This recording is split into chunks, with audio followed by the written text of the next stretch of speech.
밤하늘의 별이 되었다고 하면 어울릴까요? 횃불처럼 활활 타오르다가 너무나도 갑작스럽게 우리의 곁을 떠나버린 밤하늘의 별, 주짓수의 전설로 남은 사나이 레안드로 로의 이야기 바로 시작하겠습니다.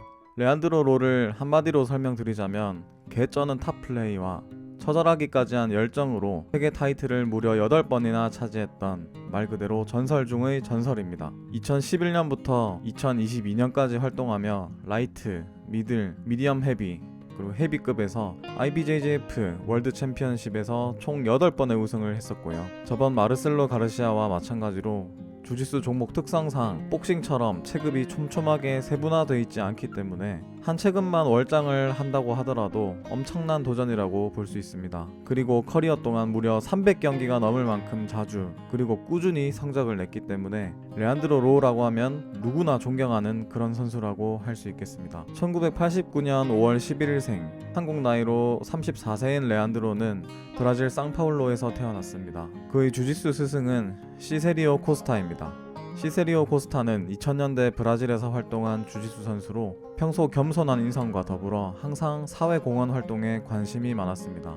그래서 2004년부터 브라질 내 가난하고 소외된 아동들을 대상으로 주짓수를 가르치는 캠페인을 시작하게 되었습니다. 레안드로는 이때 처음 시세리오 코스타를 만나서 주짓수를 배우게 됩니다.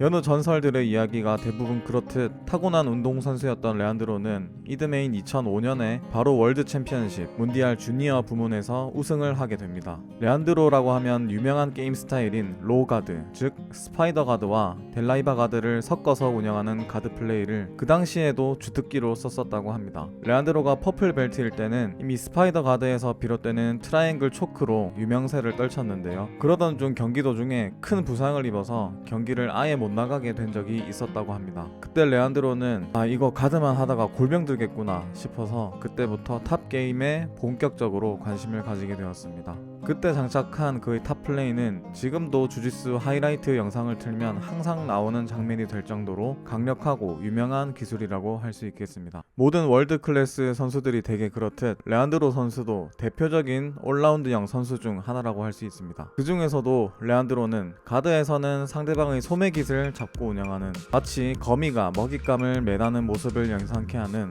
스파이더 가드를 가장 즐겨 썼습니다. 레안드로는 이 스파이더 가드를 델라이바 가드와 섞은 하이브리드형 델라 스파이더 가드 혹은 자신의 이름을 딴 로우 가드로 발전시켰습니다. 이 로우 가드의 가장 큰 장점은 여러 기술로 연계시키기 매우 효과적이라는 점입니다. 레안드로는 이 로우 가드에서 스윕, 백포지션 점유, 서브미션 등 모든 형태의 공격을 자유자재로 사용했습니다. 지금도 주짓수 초보자부터 선수까지 두루 쓰이는 강력한 기술이 되었고요.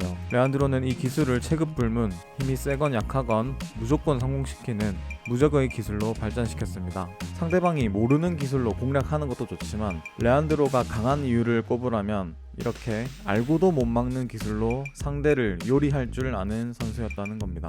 레안드로는 가드가 아닌 탑게임, 즉 서서 상대방의 가드를 뚫는 패스 기술 또한 훌륭했습니다. 그는 순간적으로 힘을 폭발시키는 패스 기술 중 하나인 토레안도 패스를 가장 잘하는 선수였습니다. 토레안도란 스페인어 또레아에서 비롯된 단어로 소를 투하다 라는 뜻입니다. 마치 소를 투하듯 잡고 돌려서 상대방의 가드를 패스하는, 복잡하지 않으면서도 도복과 노기 주짓수에서 두루 쓰이는 가드 패스에서 가장 대표적인 기술이라 할 수 있겠습니다. 특히 레안드로는 보시는 장면처럼 상대방의 다리 선을 넘자마자 재빠르게 덮치면서 상대방이 가드를 회복할 시간을 주지 않고 단번에 패스해버리는 모습을 많이 보여주었습니다. 10년이 넘는 세월 동안 정말 단 한 번도 쉬지 않고 꾸준히 경기에 참가했던 레안드로, 그리고 무엇보다 77kg에서 100kg가 가까운 체급 변경을 통해 자신을 꾸준히 증명했던 선수이기 때문에 명장면, 명경기가 누구보다 많은 선수입니다. 그가 이긴 상대 선수들로만 해도 루카스 레프리, 오타비오 소우자, 클락 그레이시, 펠리페 페냐, 키난 코르넬리우스, 안드레 갈벙, 마테우스 디니즈, 마하메드 알리, 니콜라스 메리갈리 등 그냥 주짓수 좀 해보신 분이라면 한 번은 들어본 모든 선수들과 붙었고 승리를 따냈습니다. 사실 레안드로 정도 되는 선수라면 승리한 경기보다 패배한 경기가 더 명경기인 경우가 많죠. 길버트 번즈, 크론 그레이시, 부셰샤, 베르나르도 파리아, 그리고 2022년에는 현재 도복 주짓수에서 가장 강하다고 평가받는 미카 갈바오에게 패하면서 주짓수 씬에서 정말 세대 교체가 이루어졌음을 알리는 경기를 보여준 바가 있습니다. 그러던 2022년 8월 7일 레안드로 로가 괴한의 총격으로 사망했다는 충격적인 소식이 발표됐습니다. 브라질 상파울루 인디아노폴리스의 한 파티에서 레안드로 로는 지인들과 함께 파티를 즐기고 있었습니다. 당시 경찰관인 헨리크 벨로조가 레안드로와 그의 친구가 있는 테이블로 와서 음료를 훔치고 시비를 거는 모습을 보이자 레안드로가 이를 제지하기 위해 일어섰고 둘은 시비가 붙었습니다. 이때 레안드로는 상대를 제압한 후 상황을 잘 마무리 짓는 듯 했으나 본인의 테이블로 돌아갔던 범인은 곧바로 레안드로를 따라가 총격을 가했습니다. 레안드로는 즉시 병원으로 이송되었지만 결국 그는 바로 사망하고 말았습니다. 현장에서 달아났던 범인 벨로조는 이후 경찰에 체포되었습니다. 당시 현장에 있던 목격자에 따르면 범인은 총격 후 넘어진 레안드로의 머리를 발로 2번이나 차고 도망간 것으로 밝혀져 주짓수 팬들을 더욱 충격에 빠뜨리고 말았습니다.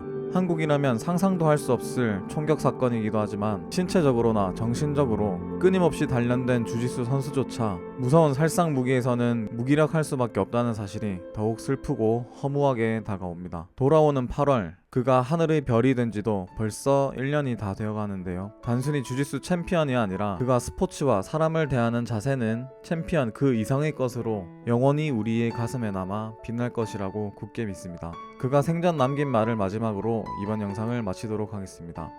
당신이 이를 겪으면서 모든 것이 순간에 관한 것이라는 것을 알게 될 겁니다. 옆에 있는 사람들과 더 잘 지낼수록 더 좋아질 것입니다.